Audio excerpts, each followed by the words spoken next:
Hello, everybody. Welcome into the Basketball Bulletin. I'm Trevor Lane. Happy to see y'all here. Little late night impromptu live show. You know what? I already see y'all in the chat. By the way, you guys are awesome for coming and hanging out here. See y'all in the chat saying, Trevor, get some sleep.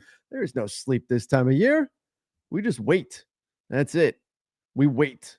We're ready for the next move, for the next trade to break down, to talk about. No, I'm sitting there, I'm thinking, my day's winding down. You never know when the next thing is going to happen, though, around the NBA this time of year. You just never know. And I'm looking through some stuff and thinking through some things. I'm like, you know what? Let's all talk about it. Let's all hang out and we'll talk about everything that's been going on.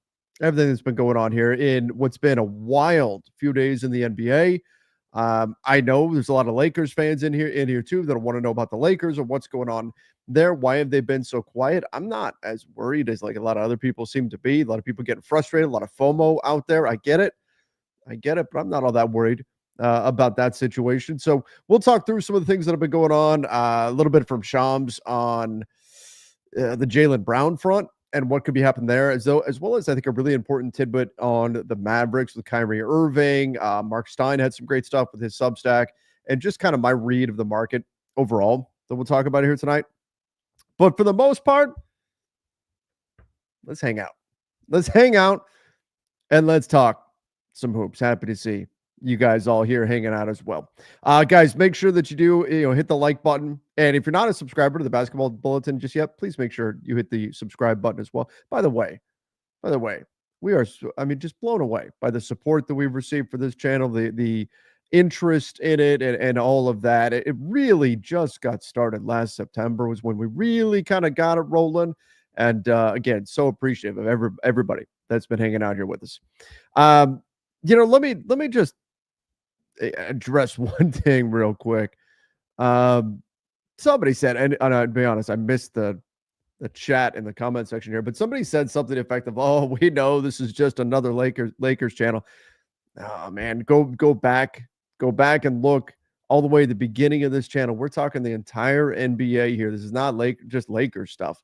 Every once in a while, the Lakers will come up. And you know what? Like, I'm wearing a Lakers shirt right now. I got a Dodger cap on. You know why? Because I want to be me. That's why. Because I want to be me. Because I don't want to hide that. I don't want to hide who I am. I want you guys to know if I'm going to be biased about something. I want you to know where that bias is coming from. I want you guys to know what lens I'm looking through. There's a lot of members of the media that they were fans of a team growing up, diehard fans of a team growing up, and they turned in their fan card when they become media, right? They're supposed to anyway. They're supposed to, but I always feel like you can tell that bias. It still comes through. It still comes through. And look, that's old school journalism. That's the way it is. You cannot cheer from the press box. And there's a real art to that. And I'm not trying to speak poorly of that. But I knew when I got into this, I wanted people to know where I was coming from. So is there going to be Lakers stuff on here? Sometimes, yeah. But we're covering the entire NBA. Hell, just look at the stuff we've been covering today. We're covering the whole league right here. All right. Let's get into all of this. Happy to see all of you guys here. I guess first thing, let's check this out from Shams, because I think there's some sneaky shit going on. That's right. I can swear on this channel. I think there's some sneaky shit going on here with the Celtics, the Jaylen Brown, the Derek White of it all. I'm going to tell you all what I think is really happening here. So check this out. Rania, I told you as we talked before the show, you can't escape your ball-headed friend. We were together a lot during the finals. I enjoyed a chance to be around you a bunch, and now we get a chance to dive into the offseason, and I know you're never sleeping. As Boston moves through, they move Porzingis. We're saving some money, but you got to have some money as it relates to Jaylen Brown. What does this potentially mean if we connect the dots about his future with Boston? Scott, it means them phone lines are ringing in Boston. My understanding is the Celtics are getting offers, calls on both Jaylen Brown and Derek White. The Celtics have high price thresholds for both players. We know how great Jaylen Brown and Derek White are. So I'm sure they're getting some massive offers, some pretty big time calls as well. Their preference has been to keep both players, but this is a team that's still in the first apron, still a luxury tax team, still dealing with the uncertainty of Jason Tatum's status next season. So at minimum, I expect Sam Hauser, Anthony Simons as names that will be discussed. All right. So Sam Hauser, Anthony Simons, these are names we're going to discuss. But like we've heard like multiple places now. Oh, the Celtics, man, there's these big offers for Jaylen Brown, big offers for Derek White, and a lot of interest in those guys. Would you expect there to be interest? Absolutely would expect there to be interest. But you know what is interesting is that we also heard there's 10 to 12 teams interested in Kristaps Porzingis, and the price is going to go up and all this stuff, right? And looking at that situation, I don't think the Celtics actually want to move Jaylen Brown. I don't think they actually want to move Derek White. But you know what you can do right now? When right now the whole NBA is looking going, oh, wow, Boston's doing some stuff. Boston's making some moves, right? They cleared a ton of salary, a ton, just in the last 24 hours. They've cleared so much money. I mean, some incredible moves. The Drew Holiday trade we talked about last night, the Kristaps Porzingis trade now. You know what you can do right now if you're the Celtics? You get everybody to show your cards. That's exactly what you do right now if you're the Boston Celtics. And who knows? Maybe somebody does something stupid and offers way more than they should for Jaylen Brown or Derek White. But guess what? Those players are good enough to where teams have got to show their cards. In conversations with you, they want those guys. They're going to have to tell you what they're really willing to give up. And that, if I'm the Boston Celtics, man, I may not want to trade Jaylen Brown. I may not want to trade Derek White. But I'll just make it clear to everybody, oh, there's tons of interest around the NBA. All these teams putting these really serious offers in. And in the meantime, you just collect all that intel, all that information. And who knows? Maybe something crazy happens. Maybe something develops out of the blue. But even if you're not planning on trading them, just because of the position the Celtics are in right now, where everybody knows they're kind of in this seller mode with everything going on with Jason Tatum, they're in perfect position to find out what everyone is really willing to part with and what everyone really values on their rosters. Because that's the kind of information that a lot of teams don't want out there. A lot of teams like to hold that close to the chest. Don't let that get out. And if you put an asset like Jaylen Brown out there potentially available, worst case scenario, if you're the Boston Celtics, worst case, well, I guess there's two things. You could piss off Jaylen Brown, right? But worst case scenario, you get all these teams calling you saying, hey, we would love to have him. You look at how many teams around the NBA are going for it right now. How many teams in the East say it's wide open? We're going to be a buyer. How many teams in the West say, oh, man, we have to keep up. We need to be a buyer. You're going to get so much intel on every team around the NBA, and that has value. That has value. I think that is why this is such a win-win situation for the Celtics. Even if a trade doesn't materialize, and I'm not expecting it to with Jaylen Brown or Derek White, I'm not expecting it to materialize. And again, who knows? Maybe somebody does something stupid and offers more than they should. But even if it doesn't, the Celtics are just sitting back and looking at everybody's cards right now. Not a bad spot to be in. Not a bad spot to be in at all. Not a great strategy. You give them credit. You give them credit. All right. One other thing I want to talk about here, and that's the Mavs in this situation. Then I'm going to get into some of your questions and all that. Will a team certainty just how much do they want to get out of these aprons? A player option and sign for the long term, 3 years with Dallas. What more can you tell us about this one? Scott, I spoke to Kyrie Irving just a few moments ago, and he told me his decision to return and stay in Dallas was largely not only from him, but the Mavericks as well, and wanting to build a real legacy in Dallas. And even more than that, his belief in this team's ability when he's healthy and whole again, potentially in January and February and beyond over the next 3 years, to compete for a championship around him, Anthony Davis, soon to be #1 overall pick, Cooper Flagg, in the leadership there, Jason Kidd, Nico Harrison, and former owner Mark Cuban. But this was a beneficial deal, Scott, for both sides, because the numbers that he's signing for, it allows the Mavericks to have the taxpayer mid-level exception. And why is that important? It's important because they need to find a point guard that they can bring in that can play as a starter while Kyrie Irving is out. And I'm told two names to keep an eye on there: D'Angelo Russell and Malcolm Brogdon. So Kyrie Irving is there. All right. So check that out. D'Angelo Russell, Malcolm Brogdon. I don't know where my background is, by the way, when I go to that picture view, but Malcolm Brogdon D'Angelo Russell as potential targets. That Kyrie Irving deal, the numbers on it were done for a reason, so that they've got the taxpayer mid-level that just under 5.7 million to go use. And what they need to do is they need to find a point guard that can be their guy while Kyrie is out, but can also play with Kyrie when he comes back in January and February, whenever.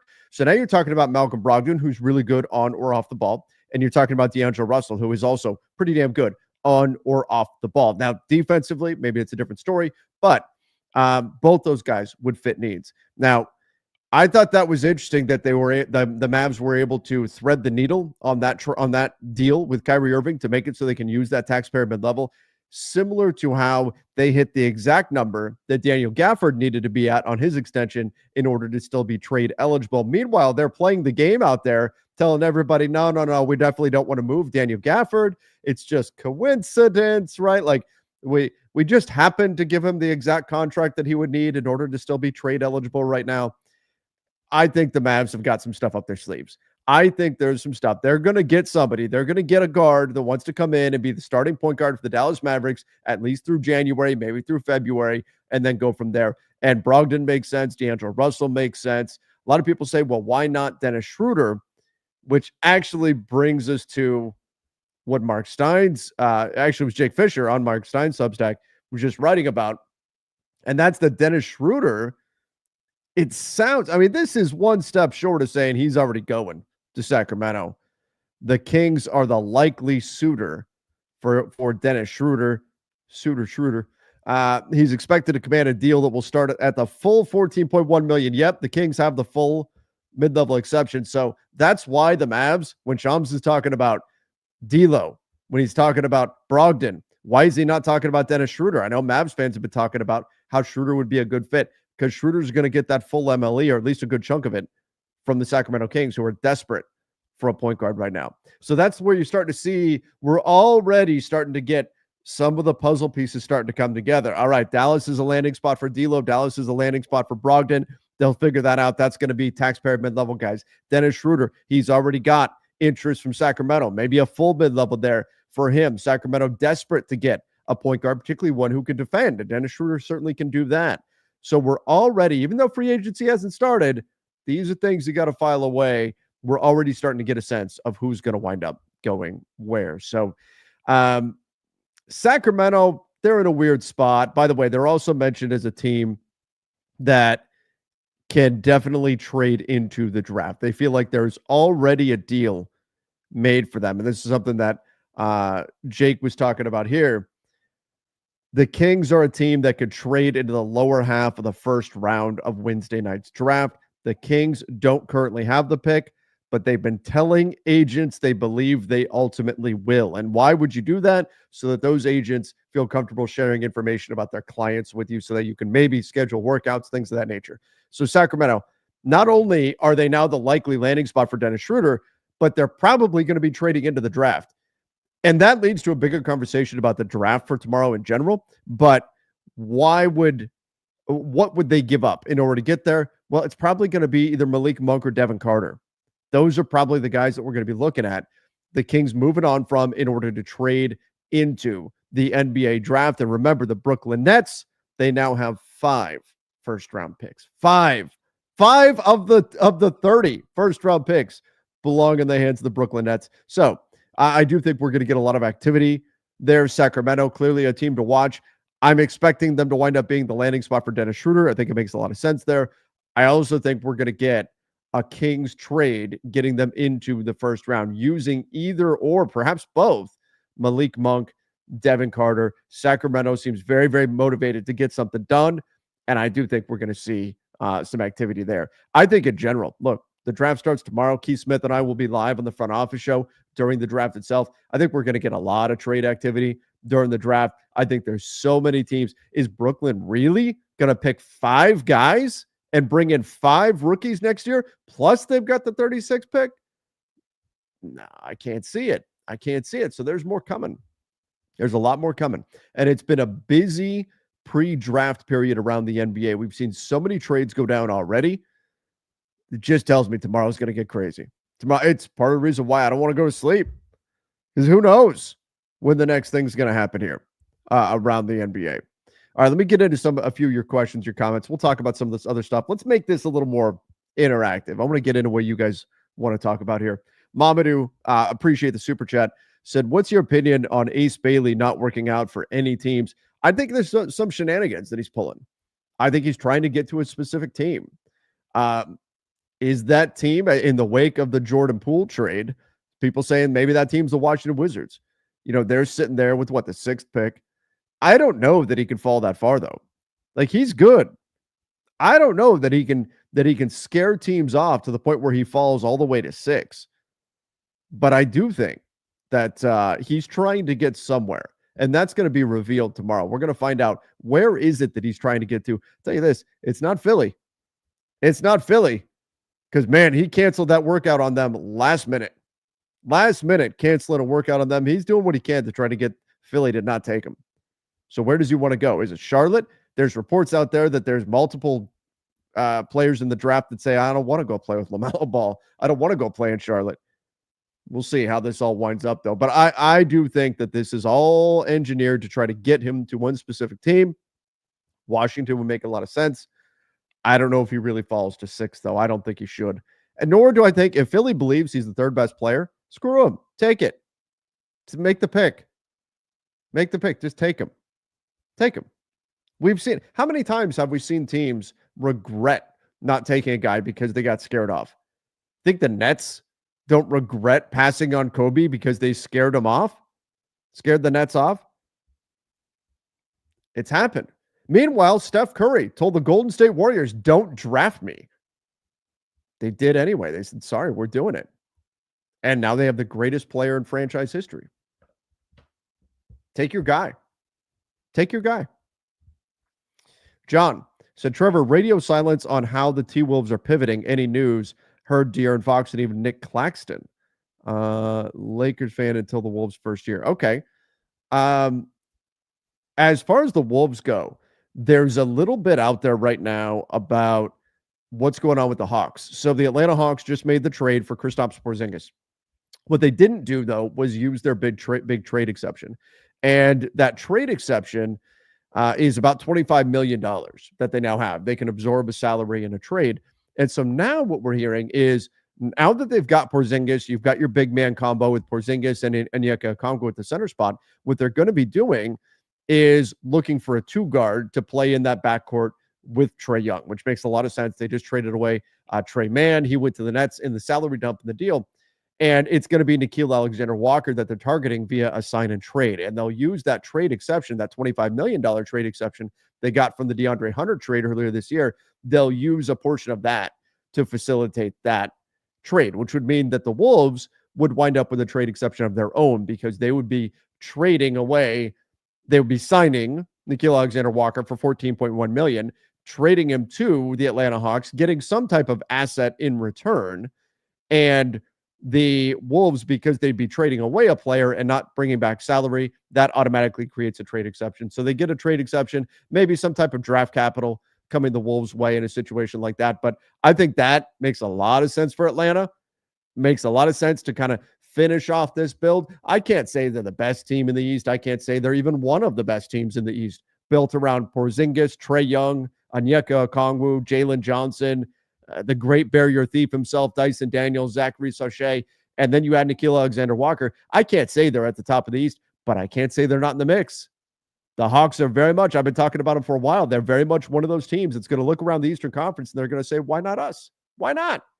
Why can't it be us to make a run? And so I think the Hawks, if they can execute that Nickeil Alexander-Walker deal, that would be a positive for them, and I think they'd be pretty well set to head into next season. For the Wolves, what you're doing by executing it as a sign and trade, when a lot of teams do have that full mid-level exception out there available to them, is you're actually getting something in return for Nickeil Alexander-Walker. You're not losing him for nothing. You look at what's going on with the Wolves and their cap sheet, they're probably going to wind up having to make some tough choices. And I know they've talked about wanting to keep everybody, but just the math is really tough on trying to keep Julius Randle, trying to keep obviously, they held Jaden McDaniels out of those trade talks with Kevin Durant.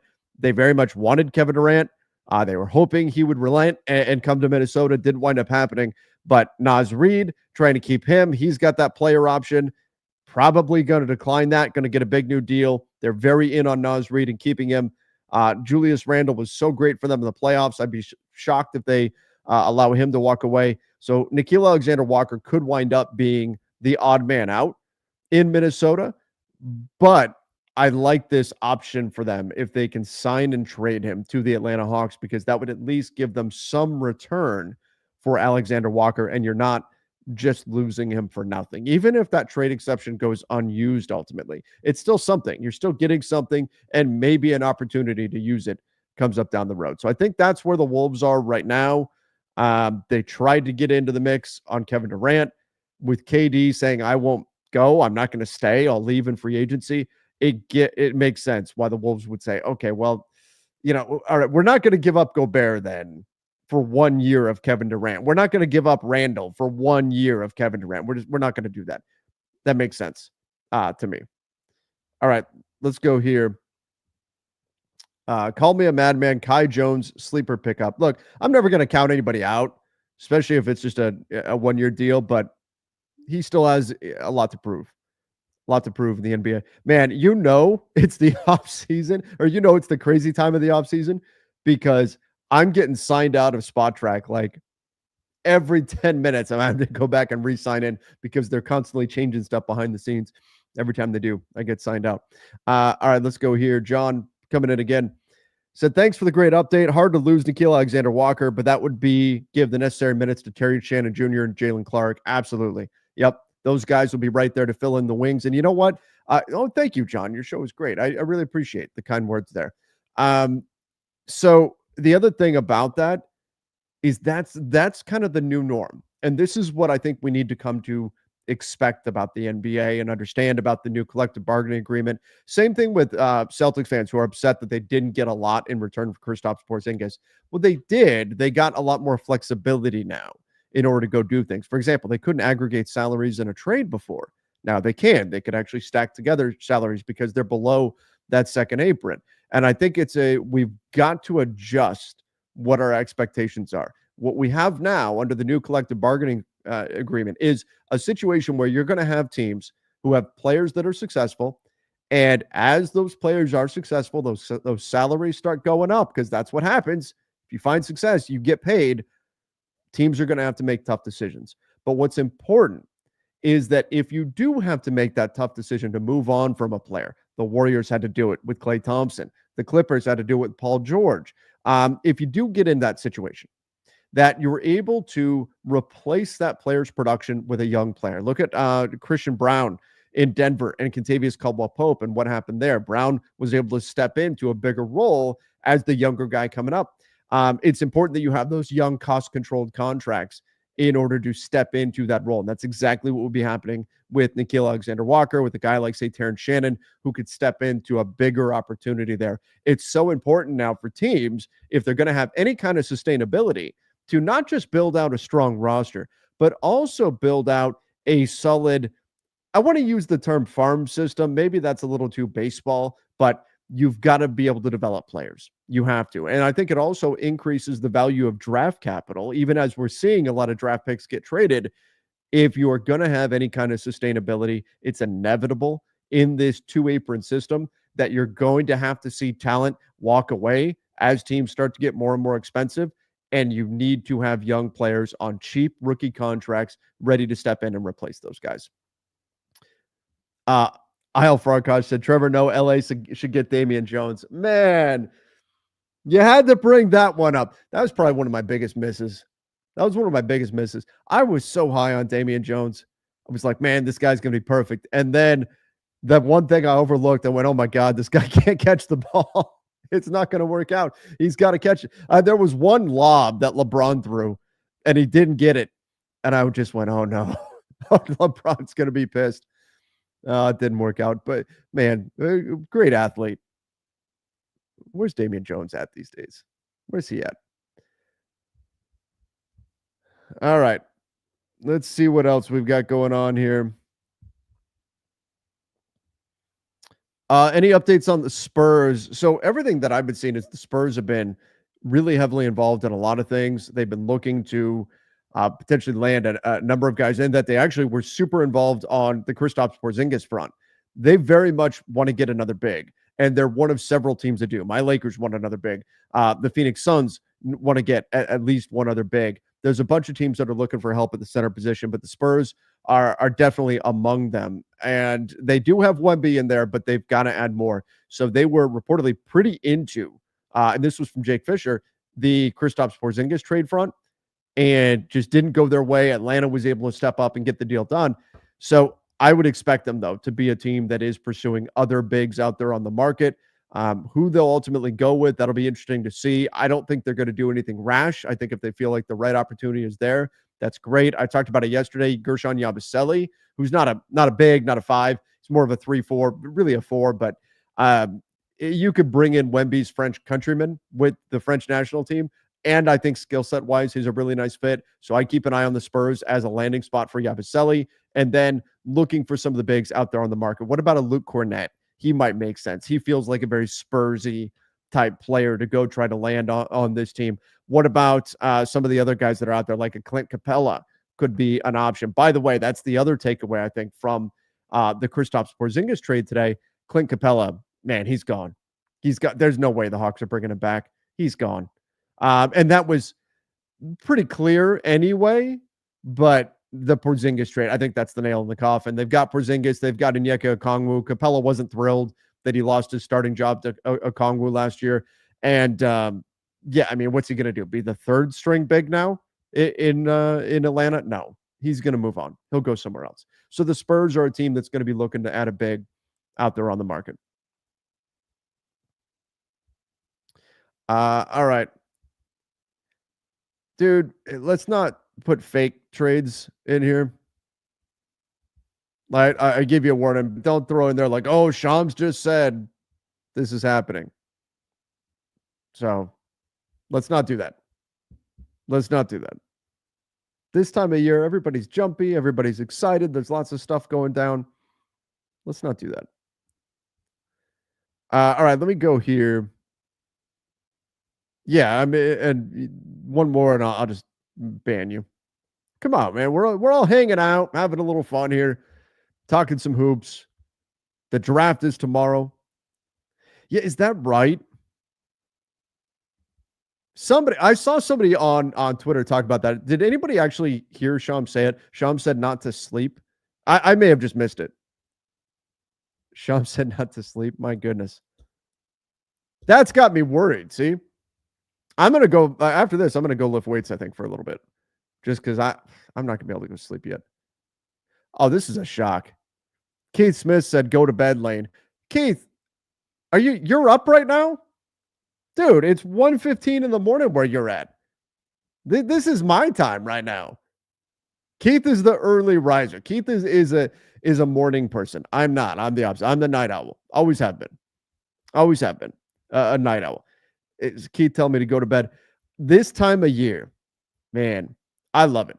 I'll be honest, guys. Like, everybody's like, you guys are putting out so much content. There's all this stuff going on. You're so busy. I love this time of year. I love it. Absolutely love it. I love getting to, because I obsess over this stuff, and I love getting to break down all the different possibilities and talk about the cool things that can happen.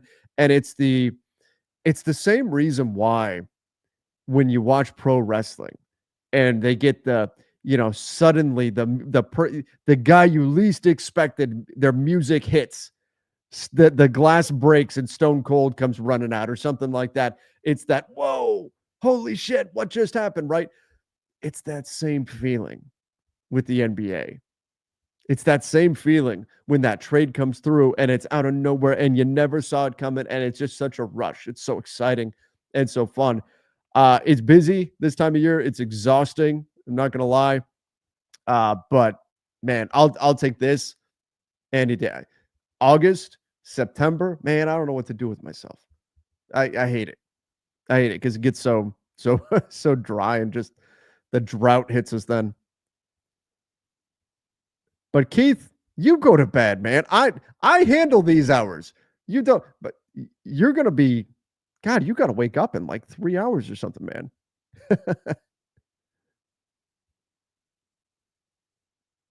All right, let's see what else we've got here.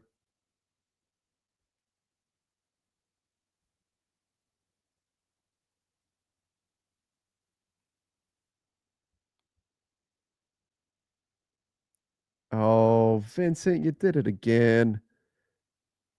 Oh, man. I didn't want to have to ban anybody. That sucks. Come on. Bummer. Well, oh well, Vincent. It's a good run for you. I hope whatever you're drinking, it was good. Spurs, the 14th pick. Thoughts? Yeah, I think it's very much available. I think the 14th pick is very much available. Oh,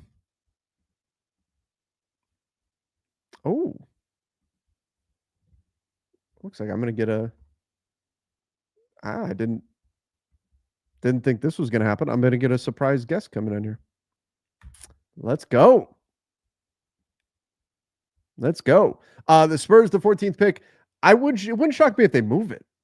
I do think that pick's going to be available to move, but I think there's going to be a number of guys there they could turn to. Maybe a big, maybe like a Derek Queen, somebody like that. Could be interesting right there.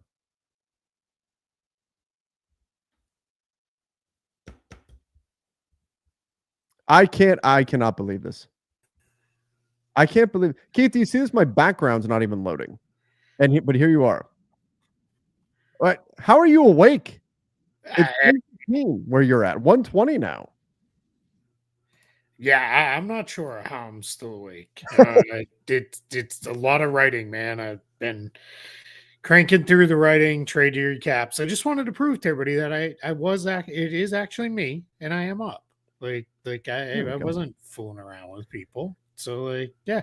No, happy to see her. What time are you planning on getting up?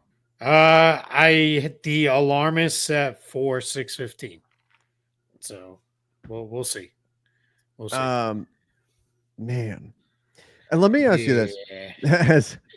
As my guy Donnie jumps in, he said, Donnie, you can jump on here too. Feel free. But Donnie's on the West Coast. And he said, shit, even I'm about to die of sleepiness. And Donnie's in California. Keith, is it safe to sleep?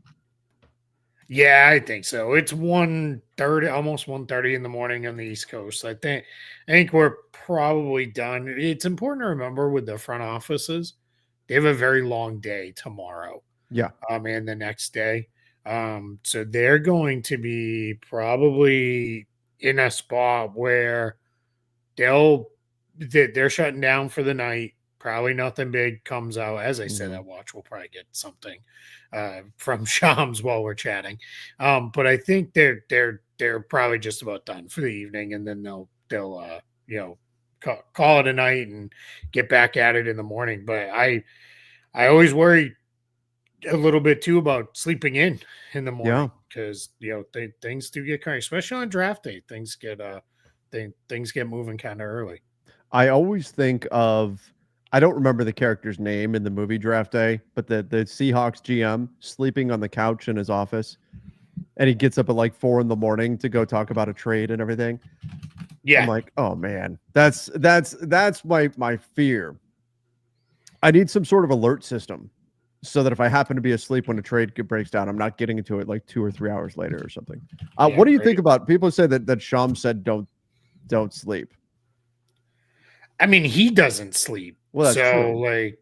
Why would he need anybody else to sleep? Like, I mean, his screen time he just wants somebody to talk to. Yeah, from now through like the middle of July, his screen time is going to be like 20 plus hours, like every day, which is just that's I don't want to be on my phone that much.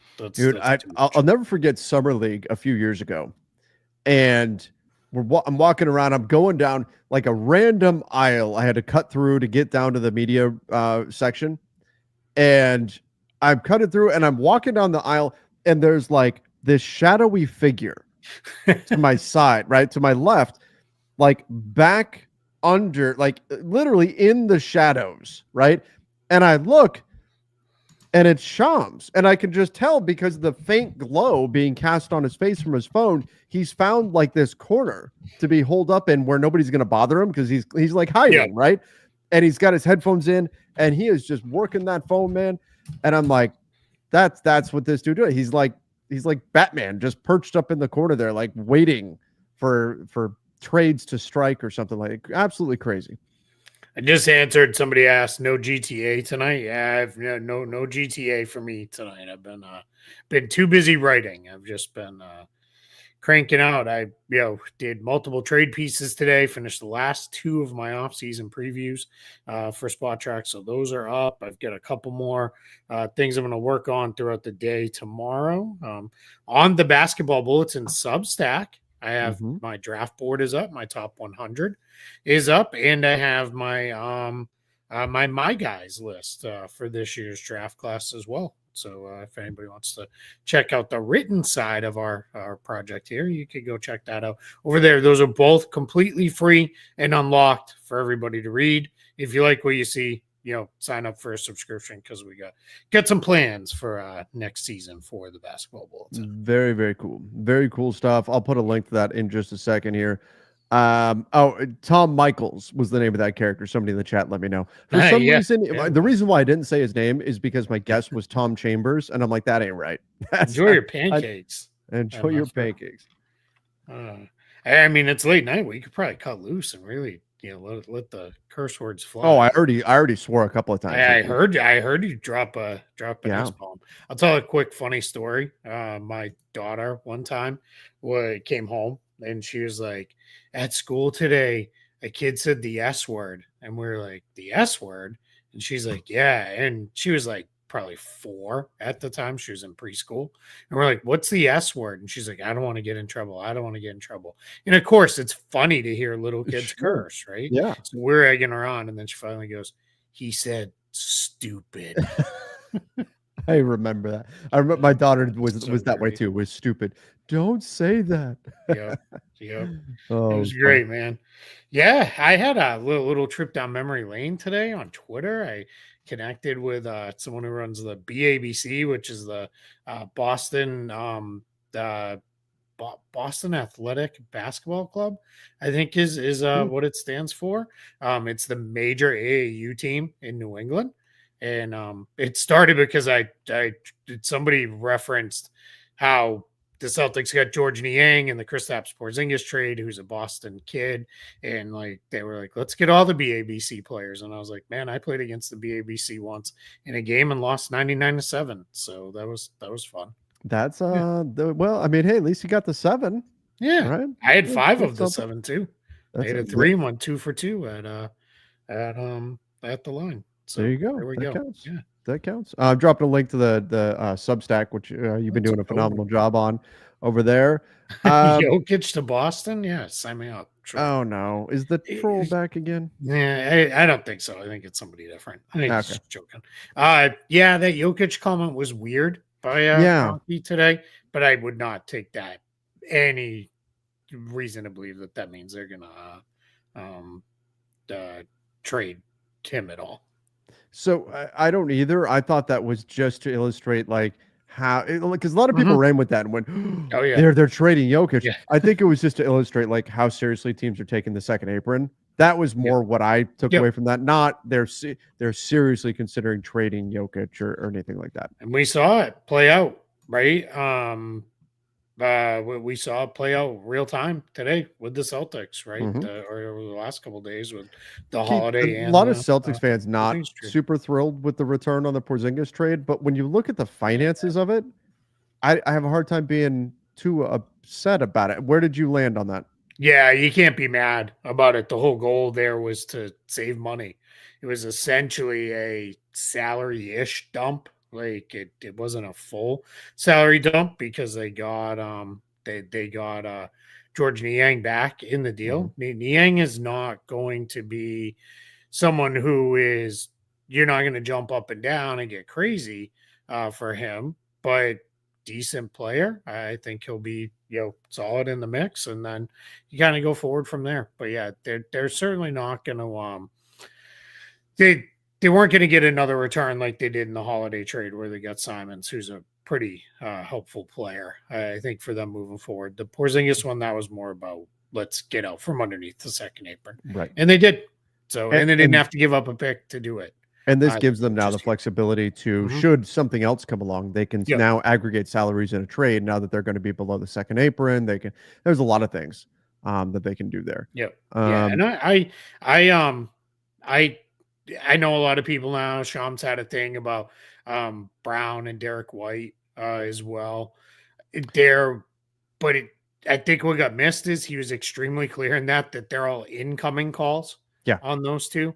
And I think it's natural when you make a couple trades of, all right, hey, let's just at least test their resolve. Are they tearing down here? Like, where are we going with this? But I think it's extremely unlikely that they trade either Brown or White. I don't think the intention is to start a full scale tear down here. So I talked about that to start the show, to start this off, about that. And I played the clip from Shams where he was talking about that. And I said, look, if you're the Celtics, this is, and it's out there that you're getting these calls. I think it's interesting that we've heard like a couple of times now, like, oh yeah, these are big offers coming in for Jaylen Brown and a lot of teams interested in Derek White. And I would expect teams to be. But if you're the Celtics, you don't want to discourage any of that, because what's happening is right now there's always the chance that some team does something stupid and offers like way more than they should. And if they're going to do that, you shouldn't stop them. You should at least be listening. And then the other thing, Keith, is because of the value of a guy like Jaylen Brown, because of the value of a guy like Derek White, you're going to get so much great intel. Even if you don't plan on moving those guys, teams are going to show their cards. You're going to get a real good sense of how everybody values a lot of their own players. And that information can be really important. Maybe not even right now, but into the future as well. So when I see stuff like that about Boston and about Jaylen Brown and about Derek White, I'm like, the Celtics are loving this, because this is even if they don't do anything, they are still benefiting because they're getting so much information right now. Yeah, absolutely. Yeah. I mean, they're navigating this as best you can. They're not a title contender next year. They're probably not going to be, but came away with a really good player in Anthony Simons, who's going to be really helpful for the year, assuming he sticks on the roster. A helpful backup in George Niang, assuming he sticks on the roster. I don't think, I would not feel super confident about any players staying on the roster that aren't Brown, White, Tatum, and Pritchard, or probably like the rookie scale guys like Baylor Shireman, because you're just not getting any value for trading those guys. It doesn't make a lot of sense. So I think you're just in a spot where like you run it with those guys and you figure it out, around them. They've got 2 picks in the draft. They've got a late first and the second pick in the second round. So I think they'll be okay, there to fill the team out a little bit. Still a top 6 team in the East, I think, which says more about the bottom of the East than it does anything else. But, we'll see where that goes. Keith, some people have been talking about a Lakers-Celtics trade. The last time the Lakers and Celtics made a trade was 2004. Gary Payton and Rick Fox for Chucky Atkins. It was supposed to be Marcus Banks, and then that didn't quite work out. There was I think somebody failed a physical. Jermaine Jones, Chris Mim. Something, yeah. And the pick, and they drafted Rondo. So look, this is and the pick got like routed around a couple times. Yeah. Ultimately, Phoenix made that pick. That's right. Boston before they get sent. So this is a small aside. And this is just because we're late night here and everything. I got married that day. Oh, really? That exact day. The day that trade happened. It was an August trade. So that used to be my anniversary. Not that's the ex, but yeah, I actually got married the day that trade happened. I remember hanging out with my groomsmen and stuff, and we're talking about that trade because it came out and we're like, the hell, the Lakers and the Celtics are trading with each other? What is going on? That should have been my warning right there, Keith. Right there with the Lakers. Like, I should have known. Like, hell's frozen over. The Lakers and Celtics traded with each other. That was a bad omen. I should have just ran away right then. My only thing like that was the KG trade happened on my birthday. To Boston. That's a good And point. I was living in Southern California at the time when that happened. Remember, for a while there, even KG has told the story. He thought he was going to the Lakers. Like, he's like, I thought it was done. And then it ended up with him, obviously, with Boston. But that was a really crazy thing. And that was in a time when I blew like an entire day of work the day before and the next day on my birthday, not even paying attention to anything I was supposed to be doing because there was no Twitter, right? Right. So I was refreshing the Real GM boards Yep. left and right Yep. because how you were getting your news then was a lot of people were saying, hey, just heard Woj or On the radio, right? on the radio Yep. reporting, hey, this is where this trade stands.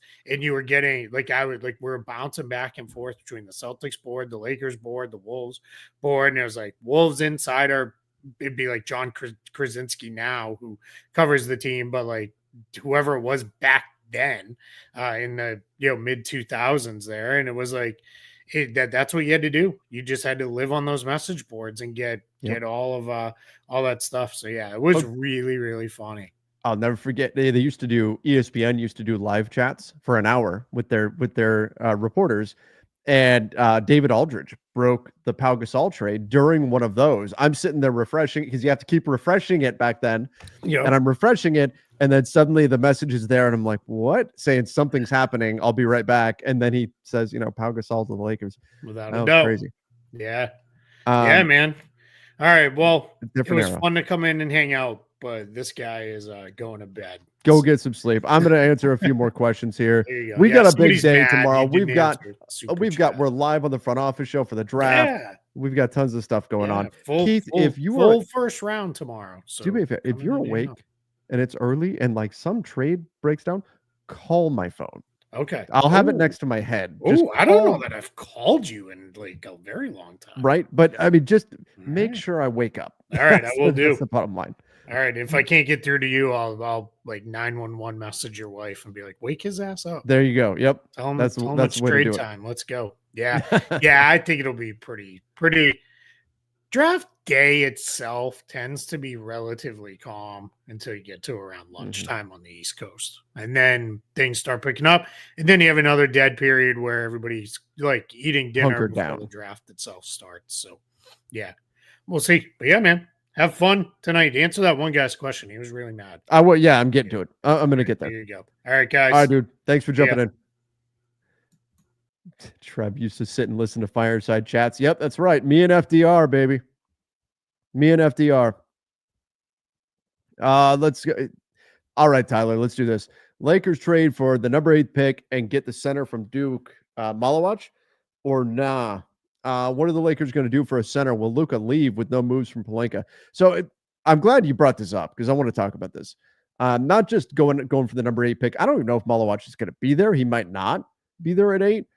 But my concern would be if you're going to give up the stuff you're going to have to give up to get up to that pick, if you even can, and that's a big if. But if you're going to give up that kind of capital, you're really saying this is our guy. This guy is going to be our starting center. And how comfortable are you, especially a guy that's still pretty raw like Malawach? I mean, very high upside, high potential. How comfortable are you making him your starter on a LeBron and Luka led team that is, ideally going to be ready to go win games? So I don't know if I'm the Lakers, I would do that.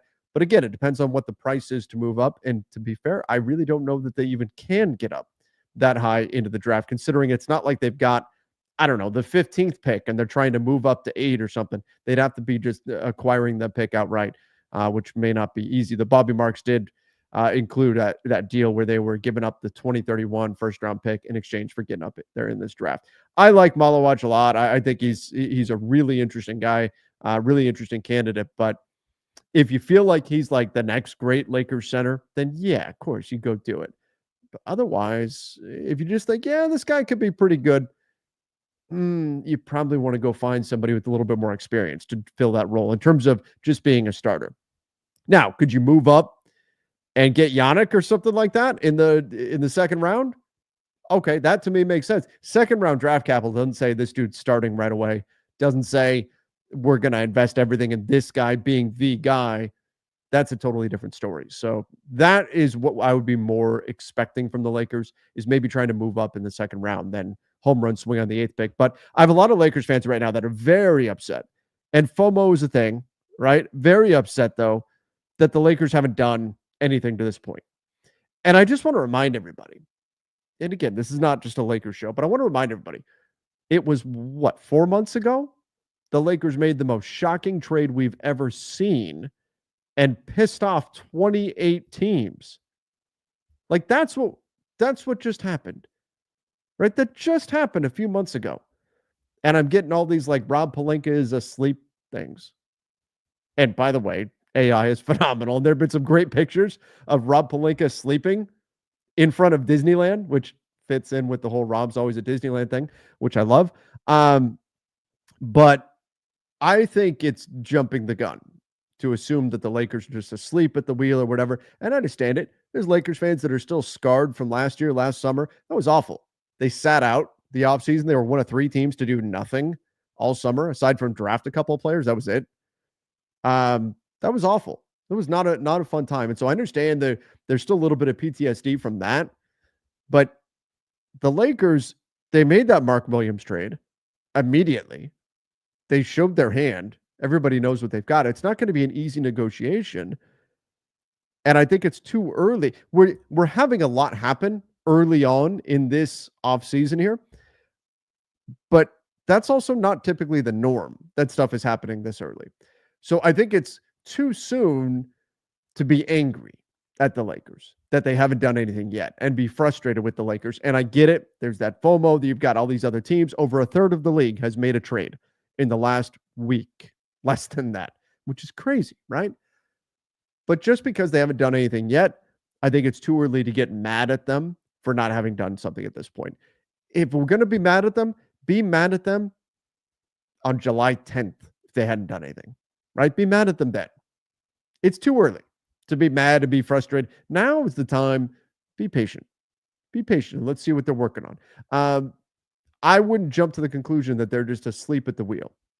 It could just be they're moving in silence. The Luka trade, nobody heard about. Nobody knew about that. And there's been reporting. Dan Wojcicki had some stuff on this today about how the Lakers have really tried to make sure that information is not being leaked. And it's been a problem for them in the past. So I wouldn't take the silence from the Lakers as proof that they aren't doing anything. Be patient and let's see what they do. If we're going to be mad at them, be mad at them July 10th or whatever.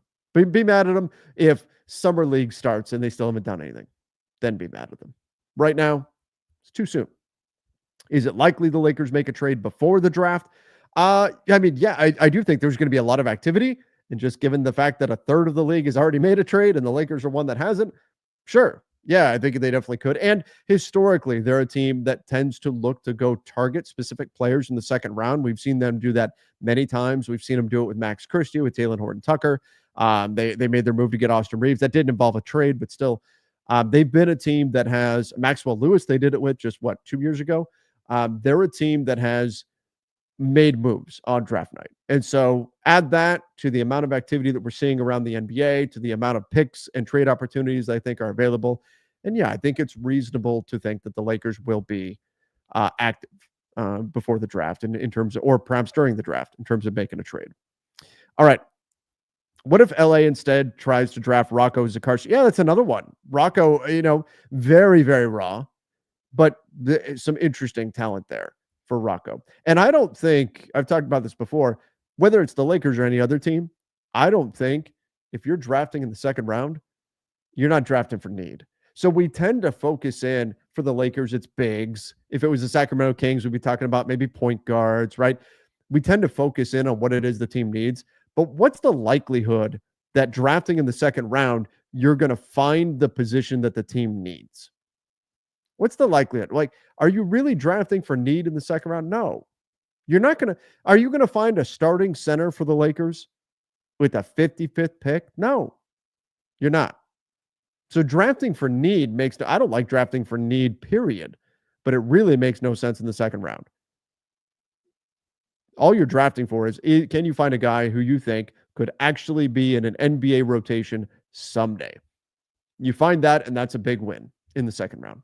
So I know a lot of people from the Lakers side very focused on bigs, but I wouldn't necessarily assume the Lakers would even target a big in the second round. If they have somebody that's a point guard that they think is an NBA caliber player or is going to be, draft that guy in the second round. You find NBA talent at any position in the second round and you take that guy. So I know we're locked in on bigs, but You're not draft Rocco, draft Yannick, draft any of those guys, Amari Williams, whatever. Probably not going to play a lot the first year or so. So it's not like you have to fill the current need of the team, because by the time that player is actually appearing in NBA games, who knows what the team's needs actually are. Any idea if the DeRozan and White trade happens? What, DeMar DeRozan in a deal for Derek White, and then there'd be draft capital coming back from Sacramento? It makes sense for Sacramento to be interested there. They certainly need a Derek White type player so badly. But again, I would be surprised if they're able to get that done. But they are a team who is apparently in the mix on Dennis Schroeder. Wouldn't surprise me if he winds up going there. And I think Sacramento is desperate enough to really surrender some assets to make something happen. Sacramento, they got their taste of the playoffs, and then they fell back, and they don't want to rebuild. And I kind of think they should, but they don't want to. And I understand why. They spent 17 years not making the playoffs. They don't want to do that. They don't want to go back to that, right? That's a tough spot to be in. So I understand it, but I think Sacramento is so desperate to get themselves back in the mix in the West that they're a team to watch that could do something that they end up regretting. And I'm not saying a Derek White trade, look, he's a great player, but if they go crazy and give up way too much in terms of future draft capital, could wind up hurting them in the long run. Could. I hope not, for Sacramento's sake. Vinny said, can't sleep either. Do you think the Lakers can land Kessler finally? Boy, wouldn't that be nice?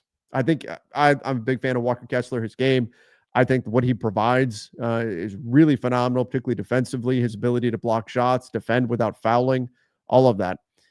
If so, what offer gets it done? I mean, if Dalton Connect and a first-round pick was going to get it done, it would already be done, right?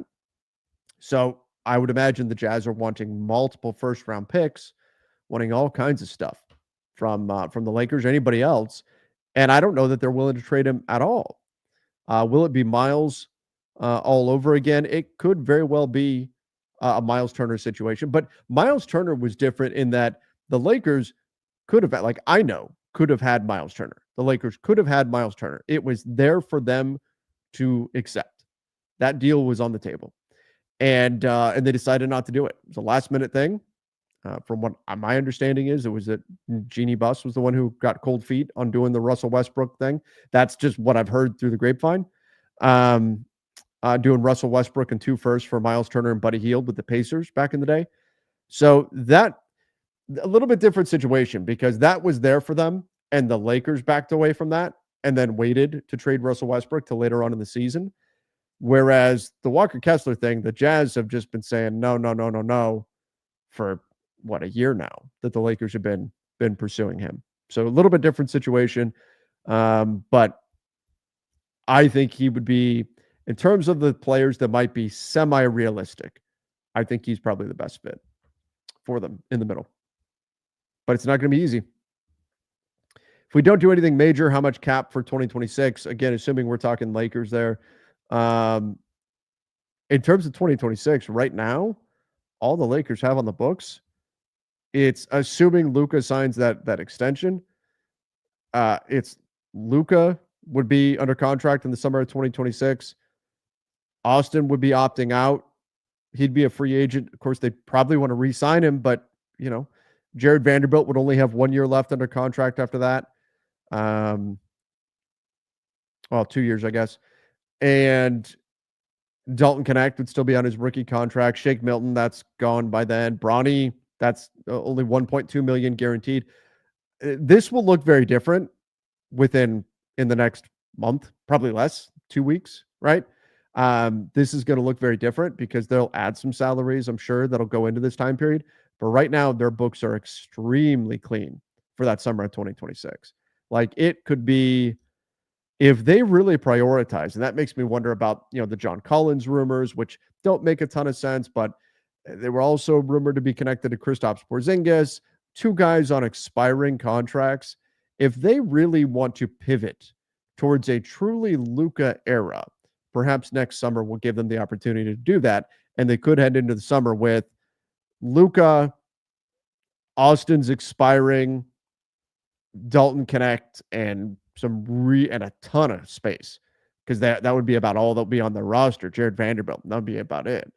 Now, again, I think they'll make some moves that will add salaries to them. Who knows? Maybe LeBron does another 1+1, and then he's got money that goes past there. But right now, their cap sheet is extremely clean for 2026. B-Tech, why can't Rob be creative? He can't try a true pick for a recent, like the Clippers Mavs did for Harden PJ, or can he offer the Jazz a swap for the 27 pick so he can throw in the 26 and 32? Oh, look, can Rob be creative? Yeah, but this is part of, like, we talk about the new ownership, Mark Walter bringing in maybe some more voices in the front office, maybe bringing in a bit of a more robust decision-making process there. Maybe that gives you some flexibility to do some more creative things. And I won't say that Rob's never been creative. I think some of the things that he did to negotiate the Luka trade were pretty creative, but it's not like they're doing stuff where everybody is immediately around the league is going, whoa, okay, we didn't even know that was possible. How did he pull that off, right? That kind of stuff, aside from, the shock of the Luka trade, but in terms of the cap mechanics and maneuvering things, that's not something we've seen a lot from the Lakers front office. So I will say this, though. There is necessity for it. There is necessity, which is the mother of invention, right? Rob Pelinka, the Lakers, they don't have a whole lot that they're working with. So they are going to have to get creative. And we'll see if they're up to the task or not. Thoughts on D'Angelo Russell to the Mavs? I love the idea of D'Lo to the Mavs. I think he makes a lot of sense because he can be your primary ball handler. We know regular season D'Lo can be pretty good. They're going to have a strong defense behind him at the rim with Anthony Davis, with Derek Lively. Maybe Daniel Gafford is still there. So you've got a strong defensive group there at the rim. So if he does get beat, he's got guys behind him to protect him. He can get hot in an instant, can shoot the three, has the familiarity already with both Max Christie and, of course, Anthony Davis. And then when Kyrie comes back, D'Lo can be an off-ball guy. And that's okay. I mean, he did it with LeBron. He did it with Austin Reeves. D'Angelo Russell has versatility to play on or off ball. And the same reasons why Malcolm Brogdon is an interesting candidate as well. Pretty good stopgap for the time being, can get you through until Kyrie comes back, and then can shift into more of a secondary creator role. So I like D'Angelo Russell as a target. I still enjoy D'Angelo Russell's game. And if you can get him for the taxpayer mid-level, I think that goes a long way towards checking your box there if you're the Dallas Mavericks at the point guard spot while you're waiting for Kyrie to recover. So I'm in on that. I'm in on that. Vinny, so the Lakers should try to get Wiggins if possible. Yeah, I was supposed to actually do something today with Ron Gutterman, breaking down what Andrew Wiggins to the Lakers would look like, but we ran out of time. No centers, then try Ayton. I'm really not that high on DeAndre Ayton. Just getting there salary-wise is tough. I know they need a center, but I'm not very high on Ayton. He would be down my list quite a bit. It would have to take other guys falling through to go for him. Would love Kessler and Wiggins. For sure, Wiggins would be great. Dylan Brooks, I don't think you're getting him from Phoenix. I think Phoenix got him for a reason. He fits really well with Devin Booker. I know I hate him too, but he would be a good fit. But you know what? I mean, Dennis Rodman was a Laker, right? Matt Barnes was a Laker with Kobe. Lance Stevenson was a Laker with LeBron. We've seen guys who didn't get along play on the same team together down the road, and it works out.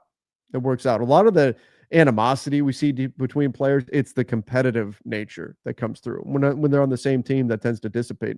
But Wiggins, sure, and Wiggins is a guy that's very available with the Miami Heat, but they want to use Wiggins in a deal to land somebody, right? To land a key piece, like Kevin Durant, right? That's what Miami wants to do. So when, like, Lakers fans will look at Andrew Wiggins and say, oh, could you do Rui and a contract and turn that into Andrew Wiggins? But do the Heat really want that? Is that what they want to use Andrew Wiggins for? No, they want to use Andrew Wiggins to go get the guy. That's what they want to use Andrew Wiggins for. So that's where, could the Lakers get involved in like a 3-team trade that's something bigger? Maybe. But otherwise, I don't know that Miami, unless there's some significant cap savings, which Andrew Wiggins' deal would indeed go longer than Rui's. It goes another year. Maybe there's that motivation for Miami, But I think their preference would be to take Andrew Wiggins as well as other pieces and turn that into the guy they want to put with Bam Adebayo and Tyler Hero before they're going to go do something where it's Andrew Wiggins for some guys with expiring contracts and we're going to free up future flexibility. I think they want to use him as a trade chip to land pieces to the Heat first before they look to clear off any of that future salary. All right. Top free agents 2026. I haven't looked a lot at the top free agents. For a while there, it was Luka. And obviously the Lakers hope that Luka will sign that extension on August 2nd or after. Austin Reeves would be on the list there. But free agency, it's just not as big of a thing as it used to be. You can still find some decent role players in free agency. There's no question. But we're not seeing as much. Remember, there was a time period where it was all about saving cap space for free agency, and it was all about these big free agent pitches, and there were all these updates coming in about which free agents were, how the meetings went with what club, and all that kind of stuff. And then if you were in LA, you remember there was that kid that was hanging out outside of hotels and stuff that these meetings were happening at and reporting as though he was an insider, all that stuff. That era feels very antiquated now because free agency is just not as much of a thing anymore. So many guys are extending their contracts and then they're getting traded. If you're landing a star, it's much more often happening on the trade market than via free agency. I mean, the last big free agents to move were what? Jalen Brunson and Paul George, I think. And that's about it. But here's the list of the free agents for that year. This is via Spot Track. I mean, look, it's Bradley Beal. It's right now LeBron James, would be Luka right now, and unless he signs an extension. Trae Young, okay, that's interesting, right? If Trae Young could become a free agent. He is extension eligible, though. The Hawks doing what they can to build up a team around him. DeAndre Ayton, could he actually be? Look, if you're telling me you can get DeAndre Ayton for a mid-level exception, okay, I'd become interested. 36 million, I'm much less interested. Zach LaVine becomes a free agent. All right. Is anybody gearing up a big free agency pitch and fire up the jet and all that stuff, though, for Zach LaVine? No, probably not. Look, if Luka becomes a free agent that summer, yeah, that'll be a big story. But most of these guys are not really going to hit free agency then. It's just not as big of a thing. What really a team benefits by having cap room, it's the flexibility to go do a lot of different things out there, more trade-based things that you can do if you have open cap space, more so than, hey, we're going to be the landing spot for these 3 big free agents. That doesn't mean that path can't be explored again. It's just not as common as it used to be. De'Aaron Fox right now is the guy who'd hit free agency that summer. I would imagine he does an extension, though, already with the Spurs. And again, like I said, that's the challenge. A lot of these guys will just extend with their current teams, get paid, then look to get traded if they decide they want to go somewhere else. All right, everybody. I hopped on here thinking, God, I got all these thoughts in my head. Let's just talk some hoops for a little bit. Here we go. It's been an hour and 10 minutes. How did that happen? Man, time flies when we're talking basketball. I don't know how that's possible. Then it's been over an hour. Let's see. We should do a combined front office show and bulletin with Donnie, myself, and Keith. That would be fun. And maybe at some point we'll do that.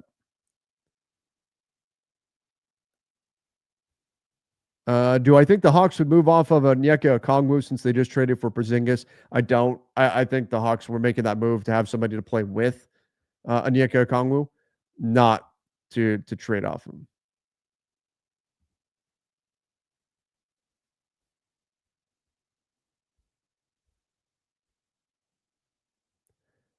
Let me go a few more.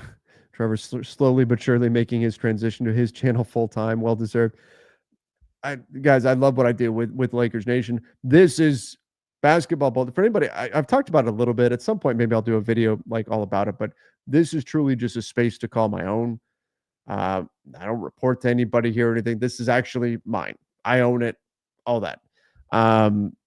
So that's what the basketball bulletin is all about. And it's a place where I can talk about some of the things that maybe aren't necessarily all cap related, like the way, Keith and I do deep dive cap stuff. We can get into some of the more controversial issues and things like that here on Basketball Bulletin. Because again, different situations. That was the thought process behind starting this up and doing this. But again, the response has been fantastic and love it here. But again, I love what I do covering the Lakers and all of that. So I'm very happy doing what I'm doing. Here's a fantasy question. If you could send an all-star team with players who are current on the Lakers and players that have worn the jersey that are still in the league. Oh, it's just all current Lakers and anybody who has been a Laker that's playing right now. I mean, you'd be bringing back Alex Caruso, bring back Kentavious Caldwell-Pope. You could throw Brandon Ingram in there, of course. Ivica Zubac, LeBron, Luka, AD for crying out loud. Yeah, I mean, all those guys. It'd be great. That'd be crazy. Malik Monk, sure, that's another one. Malik Monk, yeah.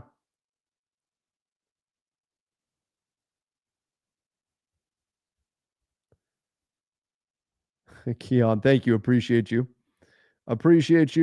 Josh Hart. Oh, how did I forget Josh Hart? Boy, Josh Hart had an excellent summer league, didn't he? When he was summer league MVP, that second year, like Lonzo, Kuzma, and everybody did that first year. What was it, like 2016 or something? And then the next year, all of them sat out except for Josh Hart. He did it, and then he became summer league MVP. He was so good. So good. Andy said, I haven't brought up your super chat. Did I miss it?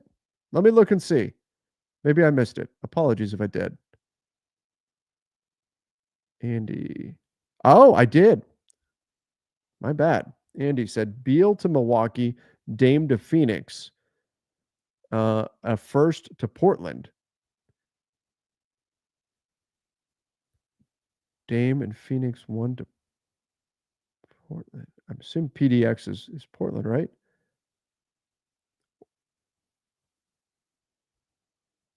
And then Grant Williams to Phoenix.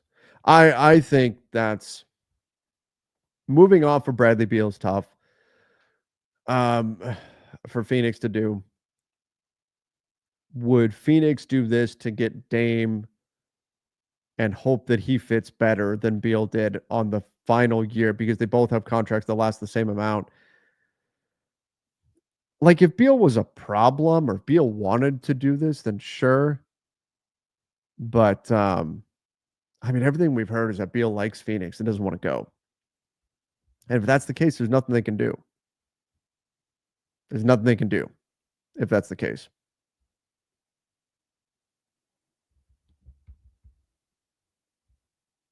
And what world gives us AD back? None. I don't see that. I don't see that happening. I don't see that happening.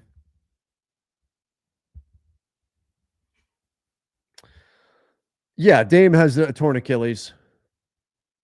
Unfortunately, so many players getting torn Achilles. Can players retrade a player again? Yeah, as long as they trade him by themselves. Once the trade is executed, then you can retrade a player by themselves, but you can't aggregate them in a trade. And then it's once you get to December 15th. Well, no, that's for signings. What is it then? Is it 6 months?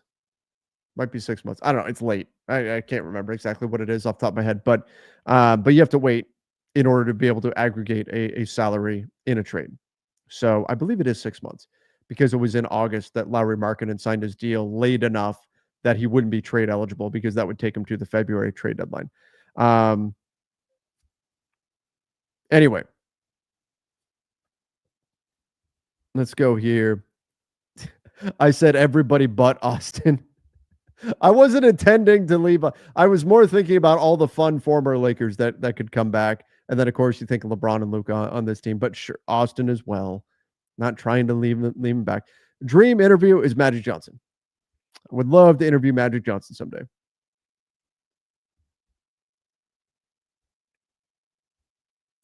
Oh man. I do remember this. James said, remember when Jack Haley announced the Boozer Caron Butler trade? I do remember that.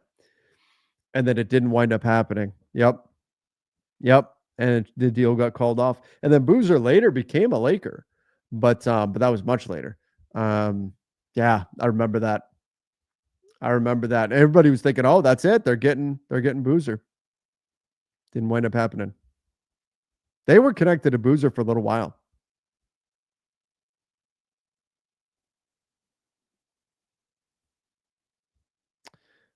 When is your prediction on what day the Lakers will make a trade? When's my next Costco trip? That's when. Whenever I make a Costco trip, that's when they're gonna go. No, I do think that I could see them doing something tomorrow. It's draft day. I think there's gonna be a lot of activity. I think there's gonna be opportunities.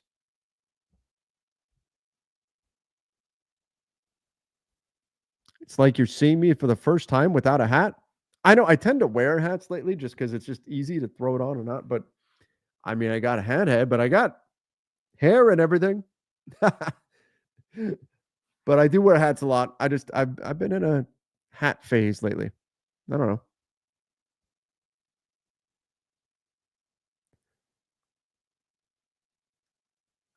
All right, let's do a couple more, and then I may try to go lift a little bit and then get some sleep because it's going to be a big day tomorrow. What do you think about Caruso saying he finally won a real one? He was being sarcastic. I'm not going to worry about that.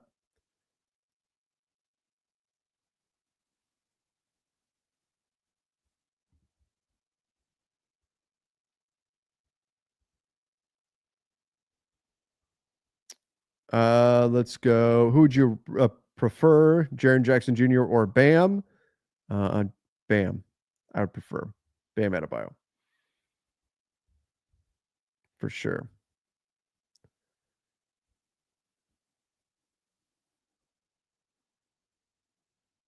Rumors the Celtics are looking to move up in the draft. How much do you think Hauser in 28 gets the Celtics? I mean, maybe moving up higher into the 20s, right? I mean, does that get you to 21 or something?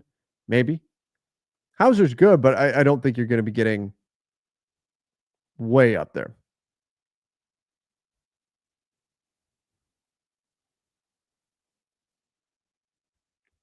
All right, here's the other thing, right? I got all these people saying, look, like, Austin Reeves is terrible and Trevor just wants to keep him and all this stuff because he's interviewed him a bunch of times. Look, the way all that works, right? Like, Austin, first of all, he's a great guy.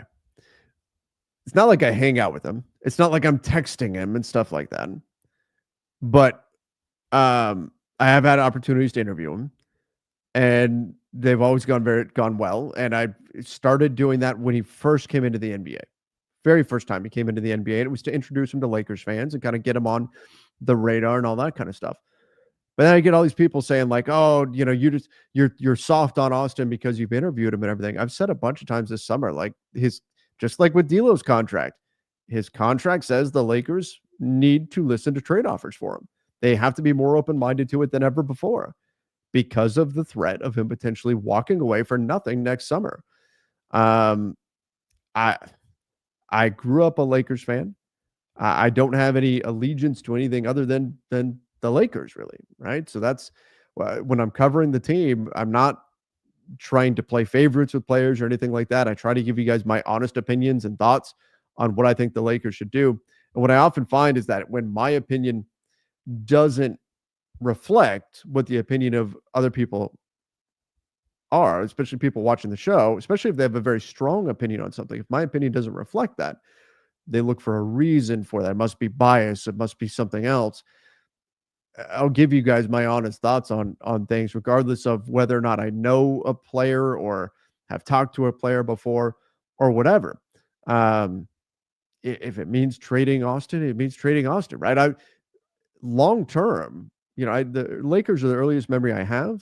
The NBA has been a huge part of my life, and obviously now it's what I do. So like players are going to come and go. and there's players that you're going to get along with, there's players that you're not, and all of that. But at no point have I thought, oh man, I don't want Austin to leave the Lakers just because I've interviewed him a few times or something like that. No, it's about what's going to be best for the Lakers. Period.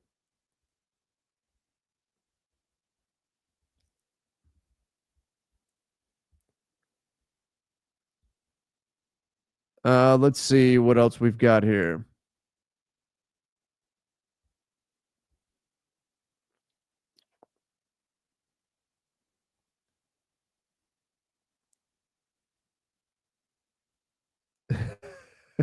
With the hat backwards. That's how you know this is the relaxed version. Or this is like it's like Over the Top.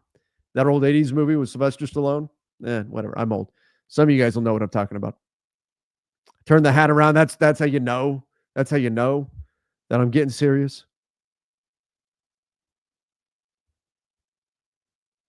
Well, and as Danny said, calling them one of the best guards, bum makes you look dumb. Well, that's the other thing, right? We look. This is more relaxed, just hanging out and everything, and I didn't want to get super serious or anything, but we look at like a societal level, and in so many different areas of our lives, we are sort of conditioned to go to the extremes with things, and we see that politically, we see that with sports allegiances, things like that. It feels like we're in an era where everything has to be amazing and great, or it's completely the opposite. It's washed, it's awful, and I feel like because of that push to the extreme, either way, we lose a lot of truth. And oftentimes that's more in the middle, right? I had somebody on X earlier today. I was just scrolling through some comments and stuff, and I said something about John Collins on there. Oh, John Collins, no, he's a bum. He's he's trash was the comment. He's trash.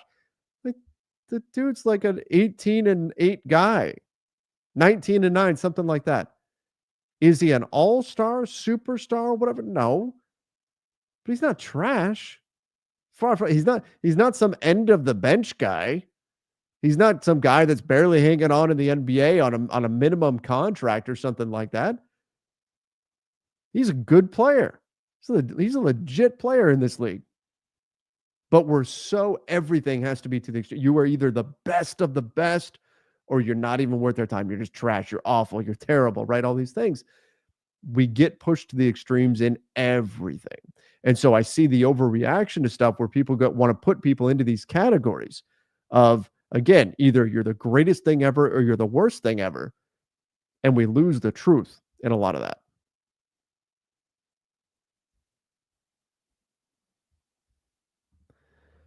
All right, everybody. I didn't want to get too serious there or anything like that, but